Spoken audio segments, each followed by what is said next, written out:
para um plano de saúde para ter direito a um hospital melhor, a um centro diagnóstico melhor. Ele usaria o próprio sistema público. Então essa percepção por parte do usuário de ter uma segurança maior ao adquirir um plano de saúde, porque ele gostaria de ter uma qualidade, um conforto, um acesso mais pronto, ela existe e faz com que esse sistema suplementar exista, se estruture e cresça até, né? Insatisfação que não vem de hoje. Foi ela que há cerca de 40 anos motivou a criação de alguns planos de saúde. No começo não havia qualquer regulamentação. Apenas em 1999 veio a Lei dos Planos, que regulamentou o setor, que cresceu a passos largos e é responsável hoje por 50% de tudo o que é gasto com saúde no país. O presidente da Unimed no Paraná, Orestes Pulim, defende um sistema que trabalhe junto, com um modelo definido, numa espécie de simbiose. Você perguntar assim, o que precisa para isso dar certo? Eu acho que primeiro assim, o país tem que dizer claramente para as pessoas, olha, não existe mais um sistema único de saúde. O que existe é um sistema nacional de saúde composto por um setor público, por um setor privado, cada um com as suas responsabilidades, cada um com as suas possibilidades de recursos. No momento em que se fala isso abertamente para as pessoas, obviamente que começa a você sair daquela margem onde as operadoras de plano de saúde, cooperativa incluída, são muito enxergadas como as vilãs dentro da história, né? Elas passariam a ser interpretadas como algo importante que precisa ser melhorado nesse país. E diz que todos devem fazer o dever de casa. O Estado tem que regular e tem que pôr mais recursos. O setor privado, e aí vou dizer, o setor privado tem um caminho muito grande para trabalhar pela frente. Primeiro, ele tem que reaprender a trabalhar dentro desse setor que está hoje muito regulamentado. Ele precisa saber que muitas das metodologias que ele aplicava anteriormente não valem mais. As operadoras de plano de saúde antes eu falo isso, nós vendíamos doença, não vendíamos saúde. No momento que você fazia, nós tínhamos um plano de doença, porque era para a pessoa usar. Hoje nós estamos pensando em saúde, nós temos que trabalhar com saúde, que a gente chama de gerenciamento de saúde, gerenciamento de casos, gerenciamento de patologias próprias, né? Então, está mudando muito o enfoque, deixando de cuidar de doença para efetivamente cuidar da saúde hoje. Assim como o SUS, o setor de saúde suplementar também vive apreensivo com a disparada dos custos e com a seguinte pergunta: se os hábitos não mudarem, qual será o investimento necessário daqui a 10 ou 20 anos para manter o nível atual dos serviços em saúde? A conta não é tão simples e as perspectivas preocupantes. É preciso rever critérios, avalia o vice-presidente da Unimed no Paraná, Manuel de Almeida Neto. Hoje há um desvio dos recursos para a indústria que fabrica equipamentos e materiais, equipamentos e medicamentos para a área da saúde. Então, se você pegar hoje qualquer operadora do Brasil, dos Estados Unidos, e você avaliar a curva ABC dos custos, você vai verificar que a linha dos custos de materiais, equipamentos e medicamentos, ela é francamente ascendente, enquanto que outras despesas, com diárias hospitalares, taxas, honorários médicos e exames, ela está na horizontal ou, principalmente os honorários médicos, estão numa curva descendente. Por quê? Porque o recurso, na verdade, é único, é finito. Lógico, eu só posso tratar dos doentes da carteira da operadora, porque eu tenho muito mais pessoas que não têm nada, que são sadias, que estão pagando. Porque se de repente toda a massa ficar doente, evidentemente que a minha operadora quebra.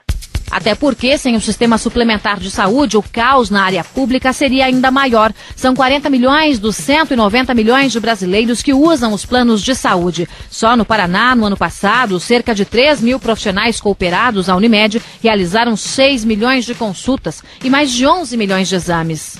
Esse caos que é divulgado, vez por outra, a respeito do Sistema Único de Saúde, eu penso que sem os planos de saúde, nós poderíamos considerar um sistema único de saúde trágico e incontrolável. Porque hoje, apesar de todos os planos de saúde do Brasil atenderem apenas 45 milhões de brasileiros, se você computar todos os recursos financeiros aplicados no Brasil, todos os recursos, as operadoras de plano de saúde hoje contribuem com a aplicação de 53% de todos os recursos. Mas se o cobertor é curto demais, se os gastos só aumentam assim como a demanda e se o dinheiro é pouco, qual é a solução? Especialistas são unânimes. O caminho é tornar mais eficiente o uso de recursos e investir na medicina preventiva. Trocar o hospital pela academia, optar pela boa e velha alimentação saudável, ser responsável com as opções que influenciam na saúde do corpo e da mente. A fórmula não é nova, mas de fato funciona, garante a especialista em medicina preventiva Suzana Dalry Moreira. E o melhor é que ninguém perde nessa história. Eu digo assim, essa é uma estratégia do ganha-ganha. Ganham todos, né? Ganha o cliente, por você estar oferecendo uma melhor qualidade de vida, você está trabalhando toda a questão dos riscos, né, principalmente os riscos cardiovasculares, que todos os fatores que envolvem os riscos cardiovasculares, que representam uma grande maioria das doenças, né? E se você trabalha nisso, você vai diminuir o custo, você vai aumentar a sobrevida dessas pessoas também, né? E vai diminuir o custo lá na frente, principalmente com gastos hospitalares.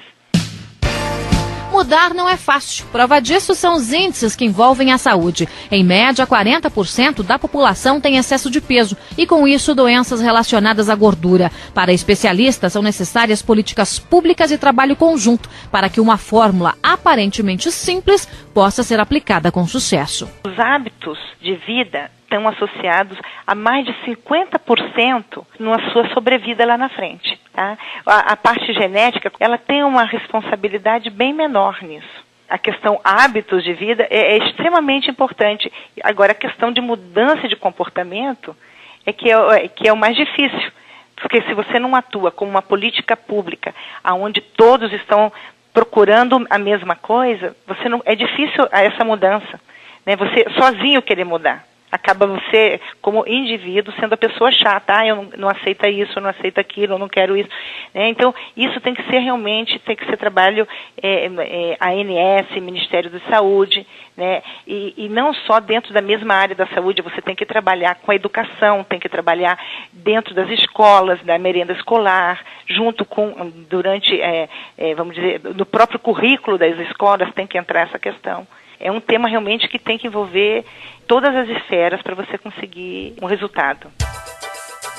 Difícil sim, mas não impossível. Quer um exemplo? O comerciante Saul Trosman, de 64 anos, decidiu deixar para trás o sedentarismo. Há 4 anos comprou um par de tênis e começou a correr. Virou um corredor de dar inveja a muita gente. Treina 3 vezes por semana e animou a turma do condomínio em que mora na região metropolitana de Curitiba. Hoje são 15 casais que correm juntos. O grupo tem metas. Aumenta o percurso dia a dia. Já participou da São Silvestre e da meia maratona de Foz do Iguaçu. São 21 quilômetros de corrida. Entre o exercício e as viagens, a amizade ficou cada vez mais intensa. Com a corrida, outros bons hábitos foram incorporados ao dia a dia. E os resultados estão aí. Muito mais disposição, muito mais condicionamento físico para fazer o do dia a dia. Meu apetite mudou. Eu passei de comer coisas que não eram tão saudáveis para comer muita fruta e verdura.